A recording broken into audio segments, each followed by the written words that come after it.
Yes breaking news చూస్తున్నాం మనం. కర్నూలు జిల్లా వెల్దుర్తి మండలం బొమ్మిరెడ్డిపల్లిలో ఉద్రిక్తత చోటు చేసుకుంది. టీడీపీ నాయకుడు గిరిధర్ చౌదరి హత్యతో ముద్దాయిలు గ్రామం వదిలి వెళ్లారు.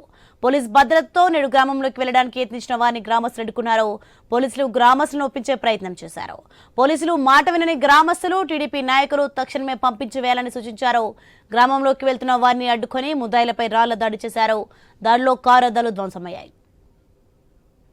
ఇదే అంశానికి సంబంధించి మరింత సమాచారం మా ప్రతినిధి ధర్ని కిషోర్ మరింత సమాచారం అందిస్తారు. ధర్ని కిషోర్, ఈ సంఘటన ఎలా జరిగింది? కర్నూలు జిల్లా వెల్దుర్తి మండలం బొమ్మిరెడ్డిపల్లిలో ఉద్రిక్తత చోటు చేసుకుంది. అయితే గత 9 నెలల క్రితం యొక్క కూటమి ప్రభుత్వం ఏర్పడిన తొలినాళ్లలో టీడీపీ నాయకుడు గిరిధర్ మీద హత్యాయత్నం జరిగింది. ఈ నేపథ్యంలో ఈ హత్య జరిగింది. దీంతో ముద్దాయిలుగా ఉన్నటువంటి వైసీపీ సానుభూతి పరులైనటువంటి ముద్దాయిలు గ్రామం విడిచి వెళ్లిపోయారు. వాళ్ళు ఆ కేసు ఎదుర్కొంటున్న నేపథ్యంలో బెయిల్ మీద విడుదలైనటువంటి ముద్దాయిలు ఎవరైతే వైసీపీ సానుభూతి పరులు ఉన్నారో వారందరూ కూడా పోలీసుల అనుమతితోటి గ్రామంలోకి రావడం జరిగింది. అయితే ఈ అంశం తెలుసుకున్నటువంటి టీడీపీ సానుభూతి పరులు అలాగే గిరిధర్ యొక్క మద్దతుదారులు ఎవరైతే ఉంటారో వారందరూ కూడా వీరిని గ్రామంలోకి అనుమతించేందుకు నిరాకరించారు.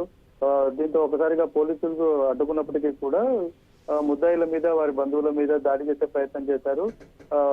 వాహనాలు కూడా ధ్వంసమైన పరిస్థితి. ఊర్లోకి కొత్త వ్యక్తులు లేదా ఈ వైసీపీ సానుభూతి పరులకు సంబంధించిన వ్యక్తులు ఎవరైనా వస్తున్న నేపథ్యంలో వారి మీద దాడి చేసేందుకు ప్రయత్నం చేశారు. అయితే పోలీసులు టీడీపీ సానుభూతి పరులను అడ్డుకొని గొడవ చేసినటువంటి వారిని అక్కడి నుంచి తప్పించే ప్రయత్నం చేసినప్పటికీ కూడా గ్రామస్తుల మాట కూడా వినని టీడీపీ మద్దతుదారులు దాడి చేసే ప్రయత్నం చేశారు. అయితే దీంతో అక్కడ ఉద్రిక్తత చోటు చేసుకుంది.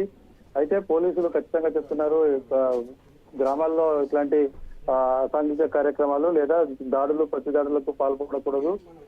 చట్ట ప్రకారం అందరూ నడుచుకోవాలి. కోర్టు ఆదేశాలతో వారు వస్తున్న నేపథ్యంలో పోలీసులుగా మేము బందోబస్తు కల్పిస్తున్నాం. వారు వారి కుటుంబాలను వెళ్లి కలుసుకుంటారు ముద్దాయిలు. కాబట్టి ఎవరు కూడా దాడి చేయాల్సిన అవసరం లేదు. ఎవరైనా దాడి చేస్తే వారికి కూడా కఠినంగా చర్యలు తీసుకుంటామని పోలీసులు హెచ్చరించారు. స్థానిక డిఎస్పీ వెంకటరామయ్య కూడా వారికి నచ్చజెప్పే ప్రయత్నం చేశారు. అన్ని రకాలుగా కూడా పికెటింగ్ ఏర్పాటు చేసి ముద్దాయిలకు భద్రత కల్పిస్తున్నాయి. గ్రామంలో ఎలాంటి సంఘటనలు చోటు చేసుకోకుండా చర్యలు తీసుకుంటామని పోలీసులు చెప్తున్నప్పటికీ కూడా పరిస్థితి మాత్రం ఉద్రిక్తత కొనసాగుతూనే ఉంది. ఎప్పుడు ఏం జరుగుతుందా అన్న అంశం అయితే గ్రామస్తుల్లో భయాందోళన నెలకొని ఉన్న నేపథ్యంలో పోలీసులు గట్టి బందోబస్తు ఏర్పాటు చేశారు. అయితే ప్రస్తుతం ముద్దాయిలందరూ కూడా పోలీసుల పర్యవేక్షణలో వారి ఇంటి వద్దకు వెళ్లడం జరిగింది. అయితే ఎప్పుడు ఏ నిమిషంలో ఏం జరుగుతుందన్నది బొమ్మిరెడ్డిపల్లిలో కాస్త ఉద్రిక్త పరిస్థితులు అయితే నెలకొని ఉన్నాయి. Right, thank you Dharni Kishore.